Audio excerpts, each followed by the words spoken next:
Tila po yata minamalas si Lito Lapid, ano po? Kumbaga sa kuwan ho na Carmi Martin yata Lintik po karma, no ho? Alam ba ninyo? Muling binuhay ng Supreme Court yung pong kaso na unay na-dismiss na labang kay Lito Lapid. Ito po yung may kaugnayan sa fertilizer scam. Ayan po mga kaibigan. Yung katarantaduhan ginamit sa pag-absuelto kay Lito Lapid na kung tawagin ng sandigan ng bayaran, sandigan de absuelto, dito nagsimula lahat yan Yung kalokohan na basihan na ginagamit ng sandigan bayan sa pag-absuelto sa mga mandarambong at mga magnanakaw, po. Yan po'y nagsimula sa kaso ni Lito Lapid. Nung ang kaso niya po ay ma-dismiss o yung kaso laban sa kanya kaugnay po ng fertilizer fund scam, ito ho'y pork barrel scam din. Kasama po ito. Mga kaibigan, ang ginamit po na naging template, template para sa ibang mga may kaso rin. Para maabsuelto yung ibang mga may kaso. Dito ho nagsimula yan sa kaso ni Lito Lapid. Na kung tawagin ng sandigang bayan ay inordinate delay. Lintik po sabi ng Korte Suprema, walang inordinate delay. Wala. As in, wala. Period. Kaya si Lito Lapid po, mga kaibigan, ay kinakailangang litisin sa kasong GRAP. GRAP case ba ito? GRAP case papatak ito kasi wala pang 50 million Hindi ako nagkakamali, mahigit 40 milyon ito. Walain nyo wala naman paglilitis. By na-dismiss yung kaso noong 2016.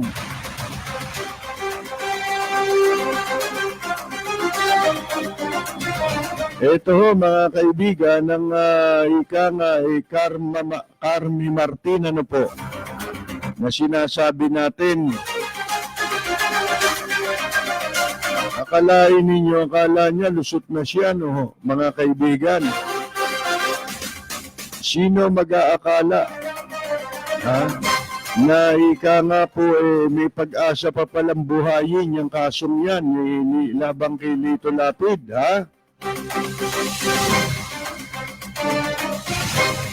paano yung mga inabsuelto rin ng sandigang bayan sa katulad na na dahilan o rason na kanilang ginamit para ilusot yung mga magnanakaw, po mga kaibigan? Paano ho yun? Abay, dapat i-apply sa kanila kung ano yung desisyon ng Korte Suprema dito kay Lito Lapid. Dapat lahat ng inabsuelto na ang ginamit ng sandigang bayan na rason sa pag-absuelto sa kanila na ang ginamit inordinate delay, dapat lahat yun ay ibalik sa sandigang bayan para muling litisin, po. O ipagpatuloy yung pong paglilitis laban sa kanila. Ito yung bansa na dati itong ating bansa ay kilala bilang bansa ng mga bayani. Ngayon ay bansa ng mga tiwali, mga manluloko, mga manlilinlang, at bansa ng mga uto-uto na ayon sa ika nga pag-aaral sa mundo, mga kaibigan, tayo ang pinakamangmang ngayon. Sipin mo na lang, dito bumoboto ng plunderer, convicted plunderer. May mga kaso ng pagnanakaw, ibinoboto. Bakit hindi magiging bobo tayo sa mata ng mundo? Hindi ho ba? Ganun kasimple, common sense lang eh. Kailangan mo pa bang i-survey yan? Kumbaga sa survey ng SWS, hindi na kailangan yung SWS na yan, Pulse Asia na yan. Para malaman mo kung tanong mo lang sa akin, ano sa palagay mo? Marami bang gutom? Marami bang naghihirap? Yan ang mga sinasurvey nila, mga kaibigan. Alam na natin Hindi na kailangan nilang i-survey. Sintido common lang At saka sana kung wala ka wala kang mata, wala kang nakikita, wala kang pakiramdam, wala kang naririnig, wala ka rin naaamoy. Hindi ho ba, mga kaibigan? So, ito ngayon, si Lito Lapid.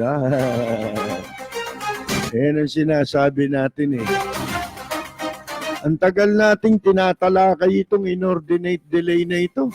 Ilang taon na nakakaraan.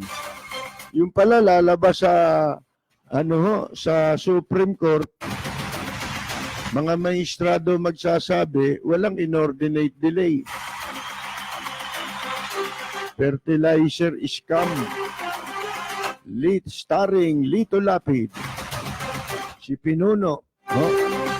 Pinuno ng fertilizer scam.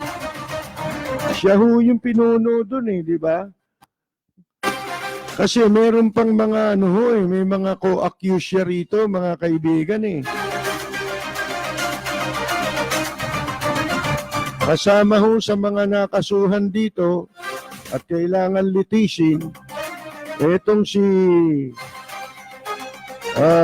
Manuel Lapid, si Lito Lapid ho yun. Kasama itong Maria Victoria M. Aquino Abubakar, si Leolita Aquino, Dexter Alexander S.D. Vasquez. Isinantabi po ng Sandigan Bayan yung pong resolution na mabasura yung kasong kriminal laban sa mga binanggit natin pangalan. Isinantabi po yan ng Korte Suprema at kanilang inuutusan itong Sandigan Bayan na resolbahin ang kasong kriminal. Ang sabi nila, with reasonable dispatch. Kailangan maging reasonable yung kanilang magiging hatol. Yan ay ayon po sa resolution na ang ponente po ay si Associate Justice Jose Reyes Jr. At ito po ay sinangayunan ni na-retired Justice Antonio Carpio, Associate Justices Ami Lazaro Javier, Ami Lazaro Javier at Rodil Zalameda. Di tayo nagkakamali, second division po ito ng Korte Suprema. Itong resolution na ito, mga kaibigan, inilabas po nung Huwebes, December 5. Pero nakapirma pa rito yung yung sina Justice Carpio. Naretirado na po. Bago siya mag-retire, ibig sabihin, nakapirma si Justice Antonio Carpio para mabaliwala yung pagkakabasura ng Sandigan Bayan dito po sa kaso labang kay Lito Lapid, Victoria Aquino Abubakar, Leolita Aquino, at Dexter Alexander S.D. Vasquez.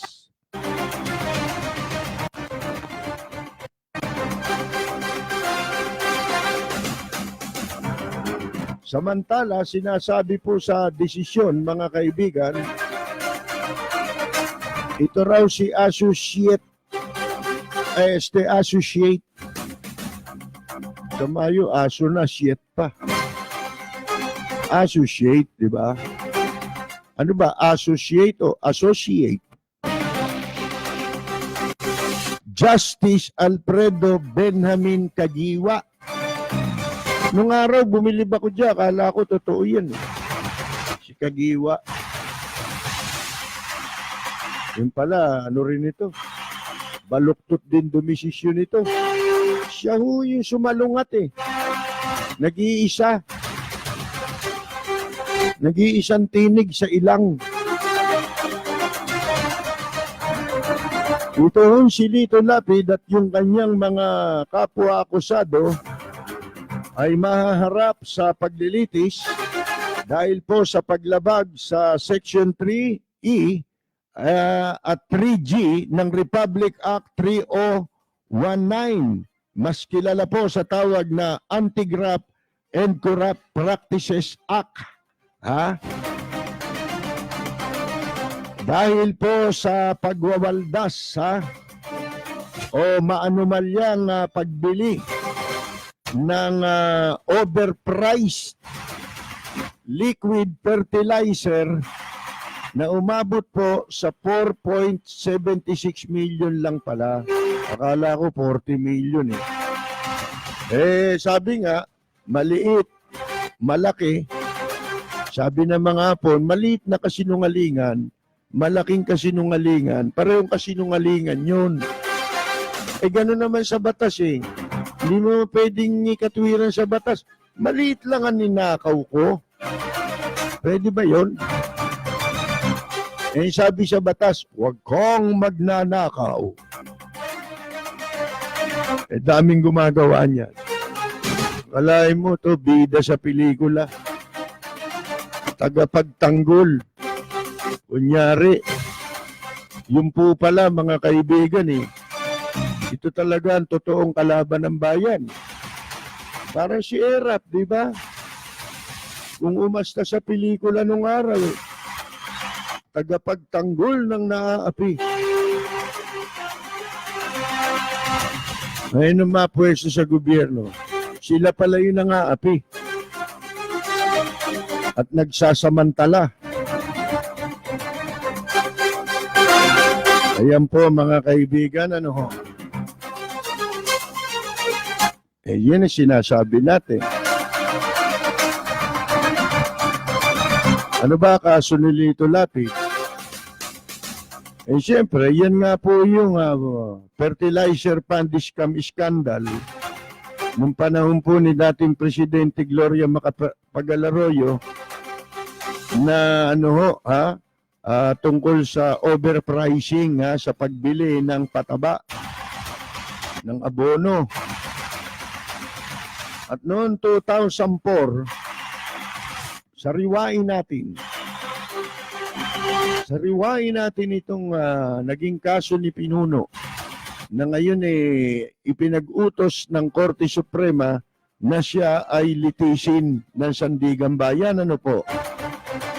2004, ito hong Pampanga Provincial Government sa ilalim po ni Lito Lapid bumili ng 3,880 na bote. Liquid kasi ito, liquid eh. 3,818 bote ng fertilizer na nagkakahalaga o binayarang kuno sa halagang 4,761. 4,761,000. Lumilitaw po ang halaga ng isang bote nagkakahalaga ng 1,250 kada litro. Ang problema, meron pong ibang nag-offer sa kanya. Ito na, bilhin mo. 150 lang ito pesos per liter. Yung gusto mong bilhin, 1,250. At takot-takot po, ano? Ito'y 150 lang kada litro. Ibig sabihin, in-overprice po ng 4,268,000.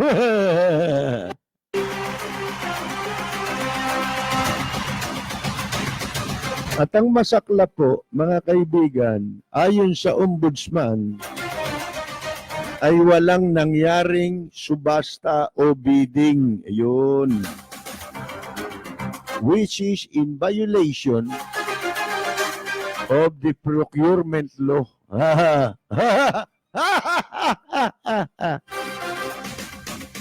Langya kayo.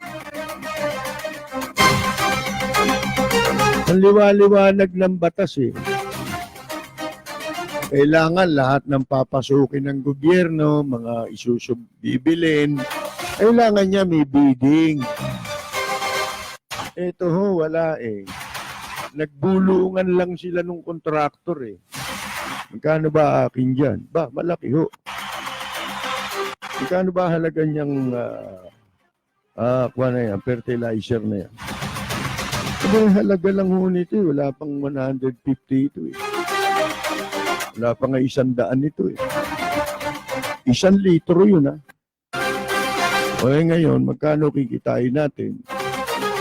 Sabay palilitawin natin, ito'y binayaran natin o binayaran ninyo sa amin ng 1,250 bawat 1 litro.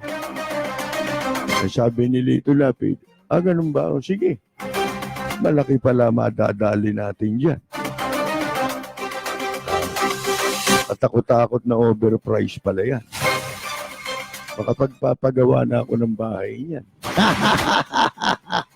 Sa Angeles. Doon ako tatakbo Mayor. Sa madalit sabi, nakupit po rito sa 4,761,000 ang pondo, hindi ba? Para doon sa pagbili ng fertilizer. 4,761,000. At lumalabas po, pinalitaw nila, nagbayaran sila nung kontraktor. Binayaran niya kunyari ng 4,268,000. Makatwid, ang actual price 500,000 lumalabas. Kung yun po ay bibilin sa tamang halaga, ano po? Walang bidding Bali sila na rin ang nagpanggap na COA sa sarili nila. Bili natin, teka muna, may batas Sabi naman ng isang ugok. May batas tayo, Senator. Anong batas yun? Yung procurement law. Procurement law. Ano ibig sabihin nun? Kailangan tatawag tayo ng bidding. Ano yung bidding? Ano yung building? Ano yung building yun? Bidding. Ganun ba? Ano sa Tagalog yun? Ano yung subasta?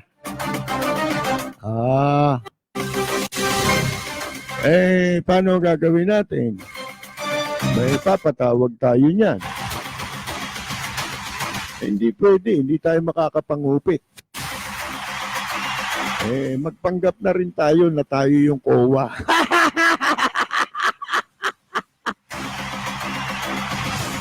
Ang kulong. Nakukulong ka. Oh, yan mga kaibigan ha. Ngayon, noong 2006, 2004 siya, di ba? Nagkaroon ng katiwalian, 2004. O, sa pagbabalik natin, tuloy natin yung kwento kung paano nagsimula itong kaso ni Lito Lapid. Ano po? Ating pong sinasariwa ang mga pangyayari kung paano ho naganap itong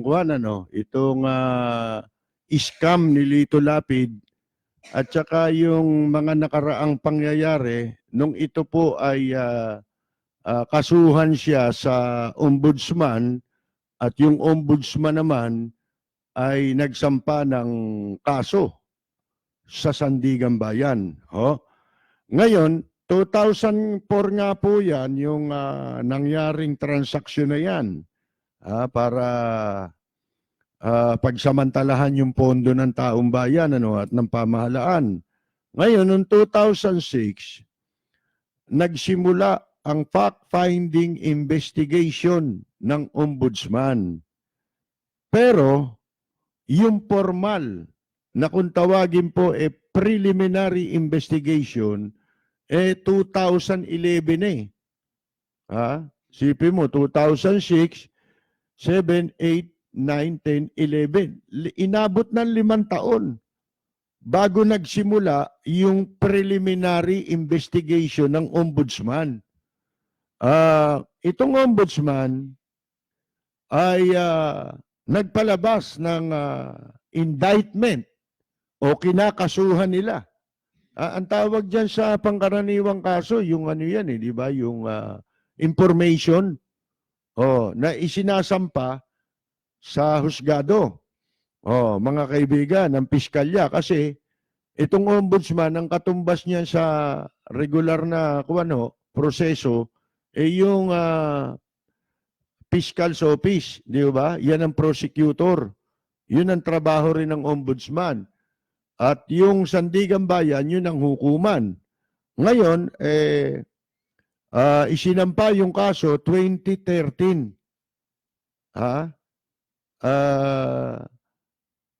Pagkatapos, inabot ng 2 taon pa, ibig sabihin. O nung 2015, bago siya nasampahan ng kaso sa Sandigan Bayan. Yun. Itong ombudsman, yung Sandigan Bayan pala.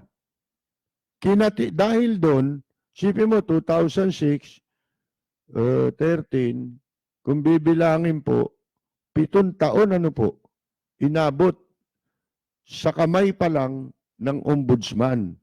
Mula sa fact-finding, investigation, formal preliminary investigation, hanggang sa yung actual filing ng kaso sa Sandigan Bayan 2015. Sipin ninyo yun. Bale, 9 na taon inabot bago nagkaroon ng kaso sa Sandigan Bayan.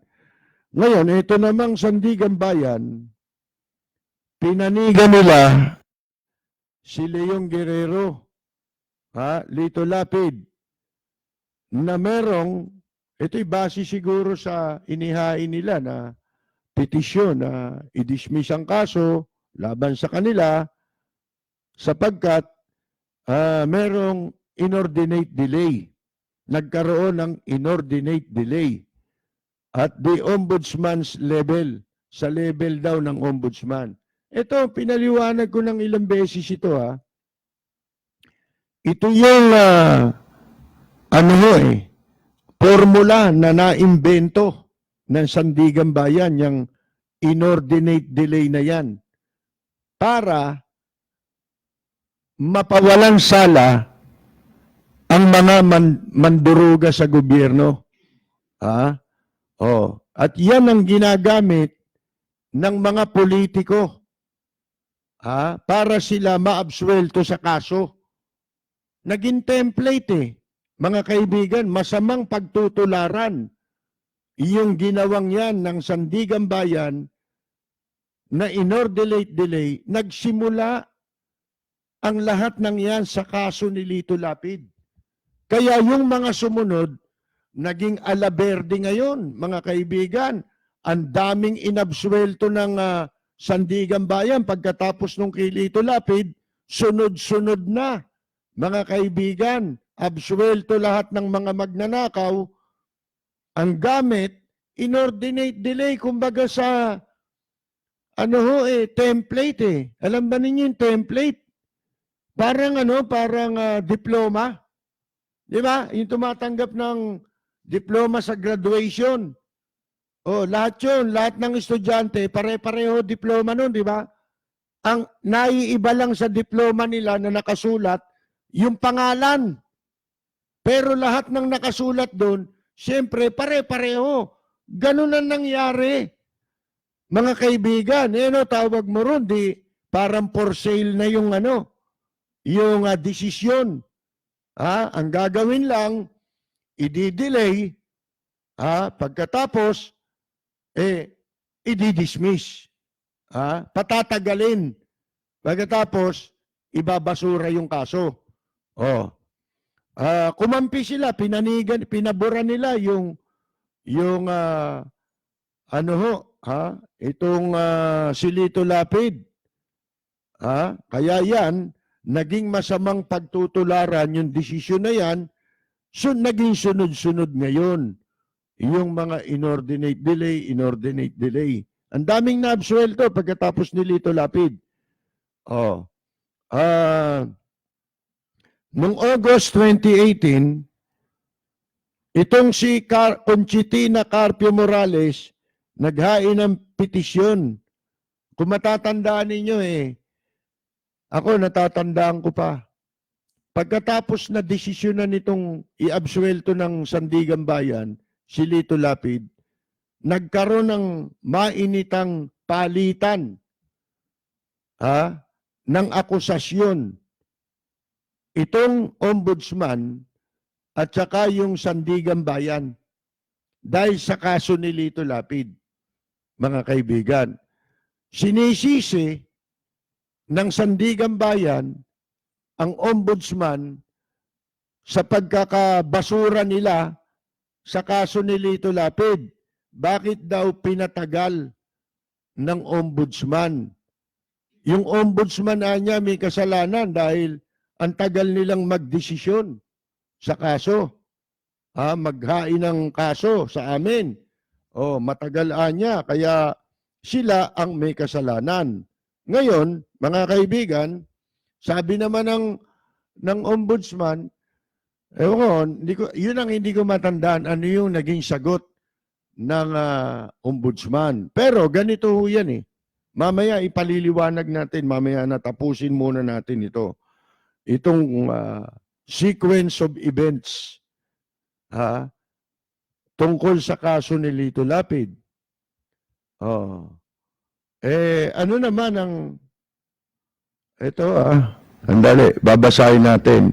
Hindi ko alam yung exact amount nito Hindi ko na matandaan pero bukas siguro titignan natin ulit yung background ng kasong ito kasi itong sinasabi ko ngayon ay binabasa ko lang sa balita na lalabas bukas sa mga pahayagan. Nagpetisyon si Conchita Carpio Morales noong 2018 sa Korte Suprema na hinihiling niya ang Korte Suprema ay maglabas ng ruling, ng desisyon na nagliliwanag kung paano yung computation ng inordinate delay. Yun. At hindi kasali yung fact-finding, yung phase nung fact-finding, doon sa computation ng investigative period. Ganito yan Ano ba ang sinasabi nilang kahulugan nung inordinate delay. Kasi meron tayong batas, nasa batas yan, na ang akusado ay entitled yan sa speedy trial. Tandaan ninyo yan, yung kung tawagin right, karapatan, right to speedy trial. Mga kaibigan, speedy, mabilis, di ba? Yung trial, paglilitis. Pwede mong magamit ng isang ng isang akusado, yung karapatan niya sa ilalim ng right to speedy trial na sinasabi, mga kaibigan. Tandaan ninyo, sinasabi, speedy trial. Ngayon, tuloy natin ito. May batas tayo nun eh. Hiniling ni Conchita Carpio Morales. Naliwanagin ng Korte Suprema. Bakit? Kasi ang Korte Suprema, tandaan ninyo, hindi huyang kamukha ng pangkaraniwang korte. Na humahatol dun sa kaso. Hindi ho ganun ang tungkulin o kapangyarihan ng Korte Suprema. Ang tungkulin ng Korte Suprema liwanagin nila yung mga desisyon, yung mga pasya ng mababang hukuman, o kaya ng Court of Appeals, o kaya ng Sandigang Bayan. Ibig sabihin, kaya ka dumudulog sa Korte Suprema para malaman kung tama yung naging hatol sa isang particular case. Mga kaibigan. Hindi ba? Halimbawa, nakasuhan ka. Ngayon, kinumbi ka. Di ba? Kaya nga meron tinatawag yung mga capital punishment ang hatol, capital offense. Tapos ang hatol capital punishment, yung reclusion perpetua, yan ang pinaka sa umiiral ngayon na batas. Di ba? Na sentensyahan ka. Yung sa pagkakaalam ko, pagka yung pinakamataas na hatol ang iginawad sa'yo, automatic subject yan ng review ng Korte Suprema. Automatic ho yun. Hindi mo na kailangang lakarin o magpetisyon ka sa Korte Suprema. Idulog mo yung hatol sa iyo, yung desisyon sa hatol sa iyo, kundi nagiging automatic. Ibig sabihin, kung hindi capital punishment, ikaw ngayon ang magpipetisyon sa Korte Suprema. Ganon yun sa pagkakaintindi ko. Ngayon, ang trabaho nga ng Korte Suprema, hindi para hatulang ka. Kung hindi, liliwanagin ng Korte Suprema kung yung naging hatol o pasya ng mababang hukuman o ng Court of Appeals ay tama. Alalahanin natin, maraming batas na dapat isinasaalang-alang sa paghatol sa mga akusado. Number 1 dyan, yung tinatawag na beyond reasonable doubt na sinasabi na kinakailangan ang isang hinahatulan o akusado, kinakailangan ang hatol sa kanya, sa paggagawad ng hatol sa kanya, any katiting na pag-aalinlangang nagkasala ang isang tao, wala ni katiting na pagdududa ng isang taong nahatulan ay nagkasala sa batas. Yun yung tinatawag na beyond reasonable doubt sa paghatol.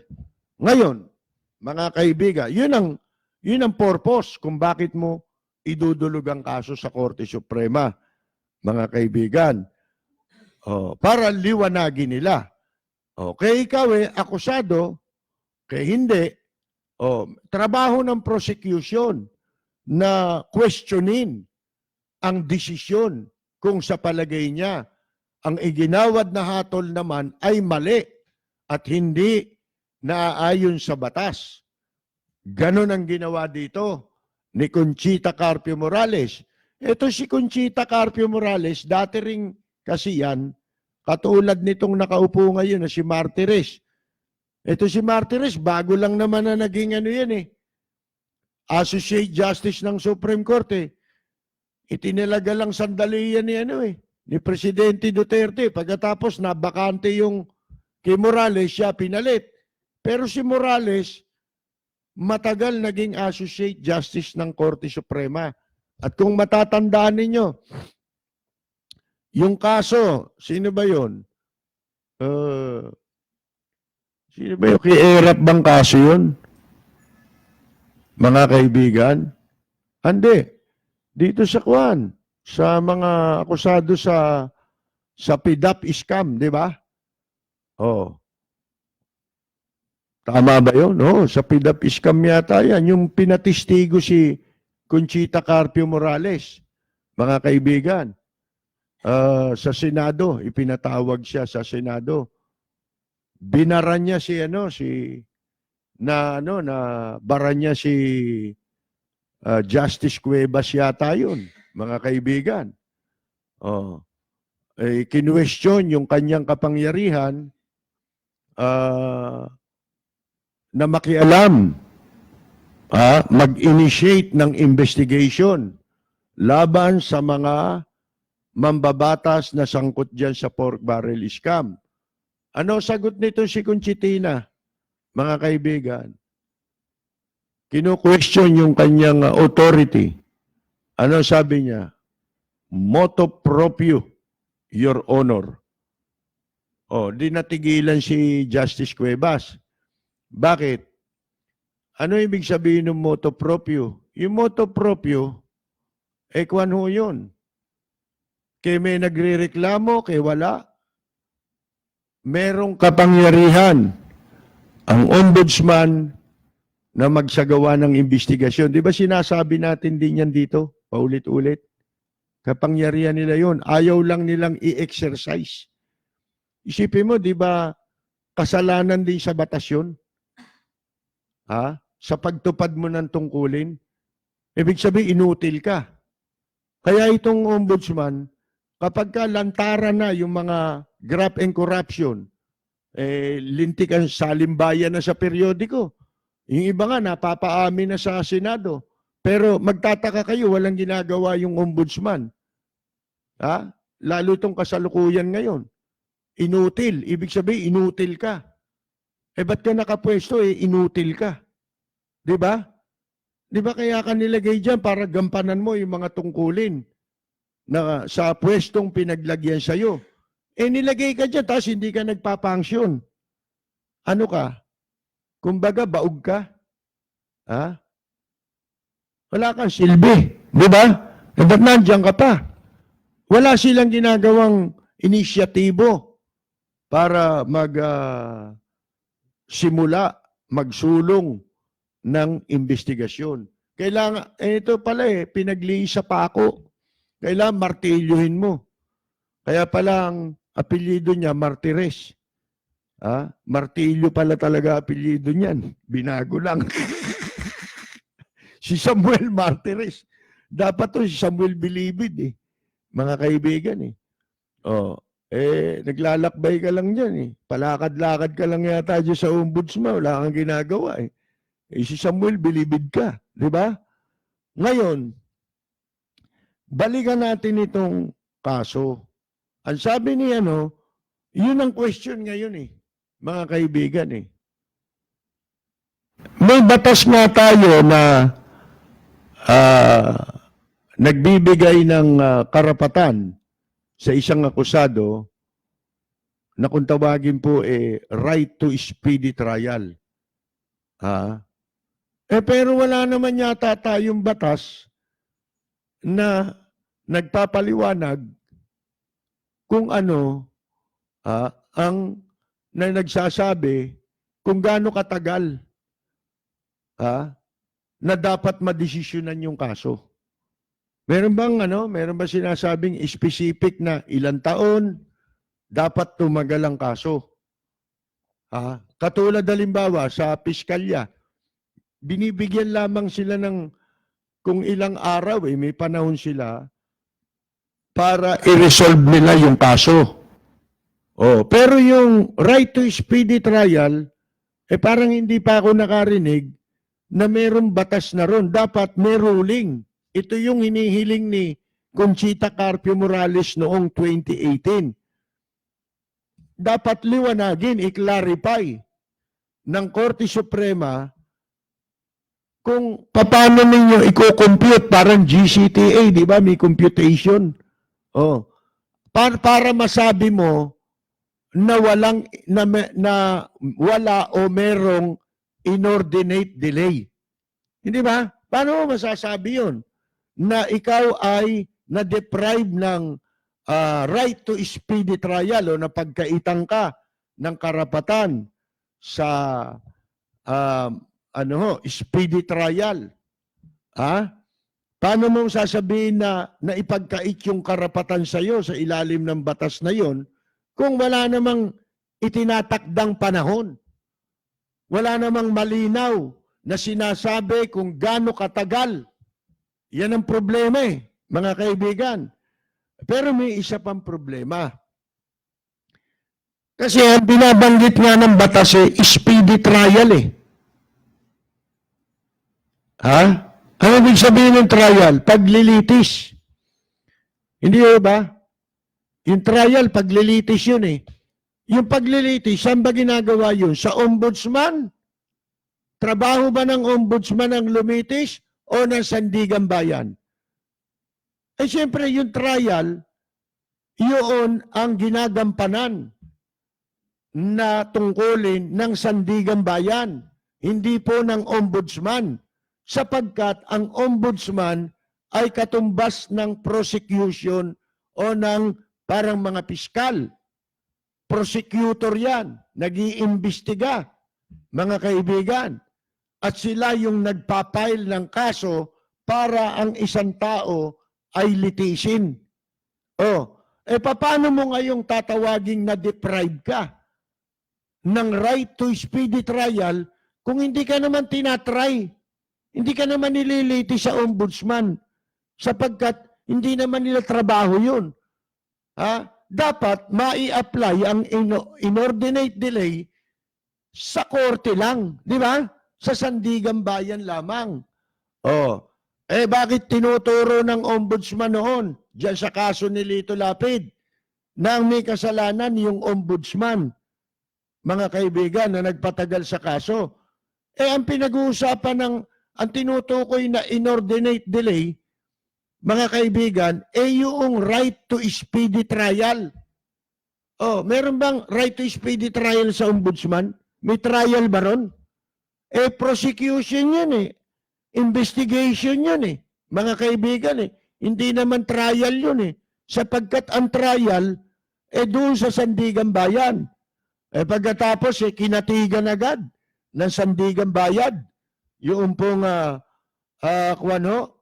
inordinate delay in favor of Lito Lapid, tsaka yung mga co-accused niya.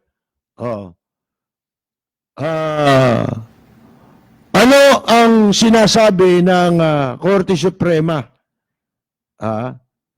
sa kanilang sa kanilang interpretasyon? Yung sarili nilang computation guidelines. Ang sabi ho sa sinulat na desisyon ni Reyes na ito nga ho, binubuhay niya yung kaso o binubuhay yung kaso ni Lito Lapid sa Sandigan Bayan at inuutosan yung Sandigan Bayan, litisin nyo yan. At kailangan sa inyong paglilitis, mga kaibigan, ang sabi ho ng ng Supreme Court, kinakailangan maging ano yung binanggit nila? Na dapat maging desisyon nila ay base sa kapani-paniwala na desisyon. Ngayon, ano sabi ng Korte Suprema tungkol sa kanilang interpretation? The court finds that the Sandigan Bayan gravely abused its discretion. Yun ang isa pa. Kaya kadudulog sa Korte Suprema para malaman mo kung yung hatol o isang desisyon sa mababang hukuman ay ginamit ng hukom ang pag-abuso sa kanyang kapangyarihan sa paggagawad ng hatol. Yun yung sinasabi rito. The court finds that the Sandigan Bayan gravely abused, inabusoan niya ng Sandigan Bayan ang kanilang discretion sa pagkakabasura sa kasong kriminal labang kay Lito Lapid at mga kapwa niya akusado na ginamit itong inordinate delay sa pag-absuelto sa kanila. Sabi ng Korte Suprema ito, inabuso. Hindi lang basta abuse, gravely abused its discretion. Sarili lang nila, yung pasya nila. Ibig sabihin, nagpasya sila na i-absuelto si Lito Lapid base lang sa kanilang sariling kapritsyo at hindi nakabase sa batas. Dapat ang paghatol ay naaayon sa batas. Yun ang ibig sabihin. Kung niliwanag po ng Korte Suprema, itong pagbuhay sa kaso ni Lito Lapid, basahin natin yung mga sinasabi ng Korte Suprema. Yun, yung unang sinabi nila na sa kanilang pagsuri sa naging desisyon, inabuso, nagmalabis sa paggamit ng kanilang diskresyon nung ibasura nila ang criminal case labang kay Lito Lapid at kanyang mga co-accused. Ang sabi pa ng Korte Suprema, dun mismo sa pleadings ni Lapid, yung peryodo, yung panahon, yung peryodo, mula sa preliminary investigation hanggang sa makasuhan sila, reasonable. Mga kaibigan, in sum, sabi ng Korte Suprema, suma total, delay becomes inordinate only, yung delay, nagiging inordinate lamang kung halimbawa ay merong arbitrary, illegal, di ba? Vexatious and oppressive actions or inactions that are discernible from the proceedings. No such delay attended the Ombudsman's proceedings that would warrant the dismissal of the criminal case against hearing respondents. Ayon no sa Supreme Court. Wala naman anye. Yung mga bagay na pwedeng masabing merong inordinate delay. Ano yun? Hindi ko na alam Tagalogin ito eh. Alam ko yung arbitrary, illegal yun eh. Mga kaibigan eh. Vexatious. Oppressive. Mga kaibigan. Oppressive actions or inactions. Mga kaibigan, wala naman lahat yun eh. Para ma-delay. Magkaroon ng delay, mag-cause ng delay. Wala lahat yun. Sa ng ombudsman doon sa kaso ni Lito Lapid. Sabi naman ni Kagiwa, sa kanyang dissenting opinion, the ruling didn't take into account that the delay from the fact-finding investigation to the preliminary investigation may have led to the loss of material documents or any other evidence that they could have used to put up an effective defense. Ala ito, mga kaibigan. Dahil daw sa tagal, baka pwedeng nawalan ng mga material documents o ibang ebidensya na pwedeng magamit para sa kanilang depensa, epektibong depensa. Wala yun. Mga kaibigan, ito si Kagiwa, wala pala ito eh. Yun, iliwanag ko eh. Nakapirma dyan si Carpio Hindi siya ang ponente, pero pumirma dyan si Carpio. Si Carpio ba mapapirma mo sa baluktot na desisyon? Malabo yun, mga kaibigan, di ba? Ngayon, itong pagkakadesisyon ng Sandigan Bayan, pagkatapos ng kaso ni Lito Lapid, ba ang dami na nakapag-avail ng pribilehiyong naibigay ng Sandigan Bayan kay Lito Lapid. Puro inordinate delay. Kung babasahin mo, magkakaiba sila ng ninakaw, pero, mga kaibigan, puro isa dahilan, inordinate delay. Yung sinasabi natin, hindi pwedeng magkaroon ng inordinate delay, mga kaibigan, kung sa ombudsman, lalo na wala namang dahilan na mag-delay. Diba, yung mga taktika sa pag-delay, di ba? Ng kaso. Alam naman ninyo, mayroong mga ginagamit na taktika ang iba, no, para mapatagal yung kaso. Hindi. Paano mong i-apply dito yung inordinate delay? Pwede mo na silang i-complain sa Supreme Court, di ba? Bakit hindi sila nagreklamo? Yun pa nga pala. Kung halimbawa, sa palagay mo, napakatagal gumawa ng resolusyon ng prosecution, halimbawa, ombudsman.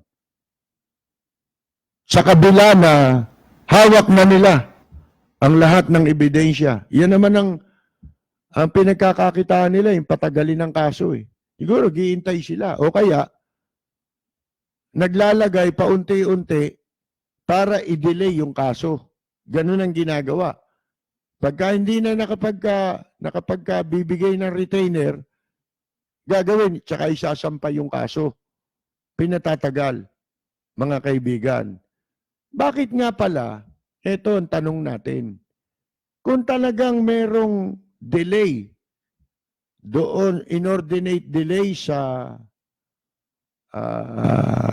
investigation ng ombudsman, bakit walang tumakbo, hindi tumakbo itong petitioner o yung akusado para questionin yung delay doon sa Korte Suprema?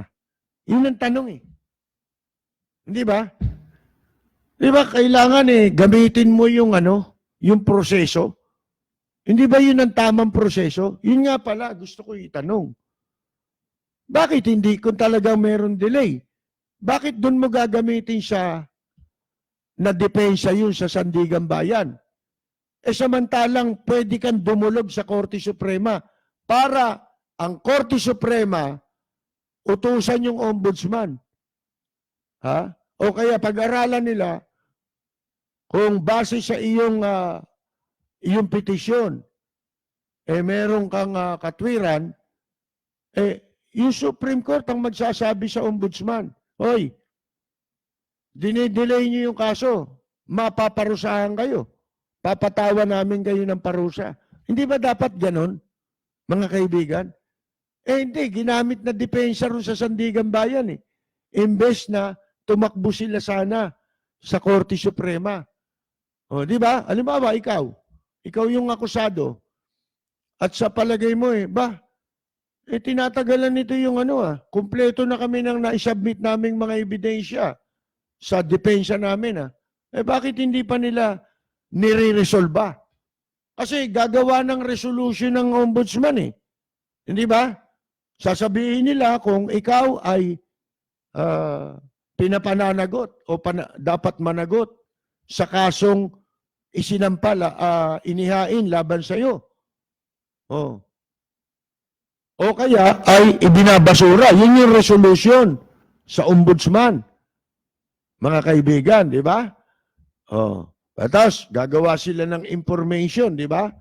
Yun naman kung ikaw may indict ka o makakasuhan ka, ang pagbabasihan doon yung information na ipapile nila sa husgado. Para ang husgado magpalabas ng warrant of arrest. Di ba? Hindi dapat doon ginamit yun Dapat, ginamit muna nila yung remedyo na sila dumulog sa Korte Suprema. At isinumbong nila kung meron talagang inordinate delay. Anong malay mo? Etong si Lito Lapid nag-aabot. Uso sa ombudsman yan Aabutan mo sila dyan, itatago ng mga nandyan sa ombudsman yung kaso mo. Tsaka lang nila pakakawalan pagka wala na silang natatanggap na pera. Hindi ka na nagbibigay, hindi ka na naghahatag. Tsaka papailang ka na nila ng kaso. Napagbigyan ka na nila. Pinatagal nila yung kaso mo. Lalo na kung politiko. Pwedeng paraan ng politiko yun. Tatakbo ko pagka nanalo ko, mababaliwala na rin yung kaso ngayon. May kapangyarihan ako para gamitin ko laban sa mga magkakaso sa akin. Di ba? Patagalin mo lang. Bigay-bigay ka lang sa ombudsman. Takban mo lang ng takban yung kaso ko. Patagalin mo. Lahat ng taktika, gawin mo. Magkano ba yan? 1 buwan. Bigay. Wala ka nang binibigay. Delayed ka na. Delayed payment ka na. Sampa na yan. Di ba? Kung talagang meron delay sa prosecution o do sa investigation ng ombudsman, hindi yun ang depensa mo na dapat mong ginamit sa Sandigan Bayan. Yung inordinate delay, ang dahilan, dapat pumunta ka sa Korte Suprema. At doon mo isumbong, questionin mo yung ginagawang pag-delay sa resolution ng iyong kaso. Di ba? Sa ombudsman. Hindi. Kaya halatang-halata mo, katarantaduhang malaki ang naimbento ng Sandigan Bayan Mga kaibigan inordinate delay. Kaya ngayon, ang sabi ng Korte Suprema sa kanila, hindi po pwede yan. Litisin nyo ulit yan, si Lito Lapid. Mga kaibigan, at saka yung mga kasama niya. Wala yan sinasabing yung inordinate delay dyan. Mga kaibigan, yan o, ang sumulat, inuulit natin, ang sumulat ng desisyon ay si Associate Justice Jose Reyes Jr. At may pagsang-ayon po ni retired Justice Antonio Carpio at ng mga Associate Justices na sina Ami Lazaro Javier at Rodil Salameda.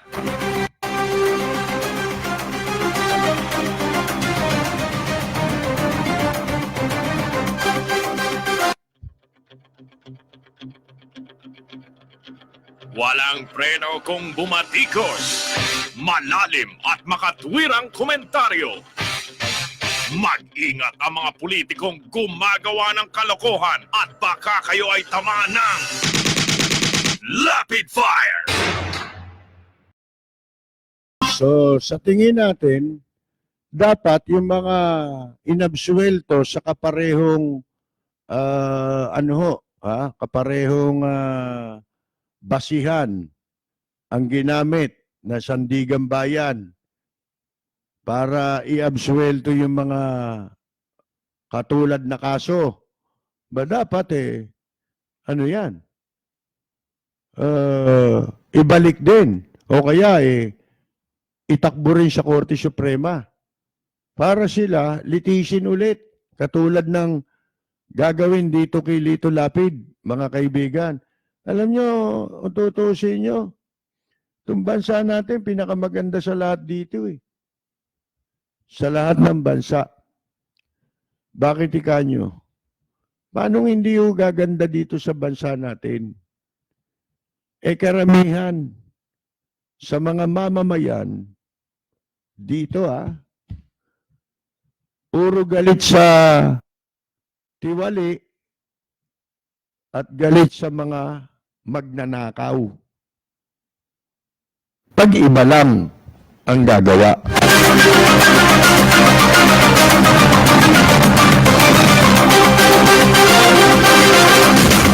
Pero pag paborito nila magnanakaw, wala. Hindi sila galit.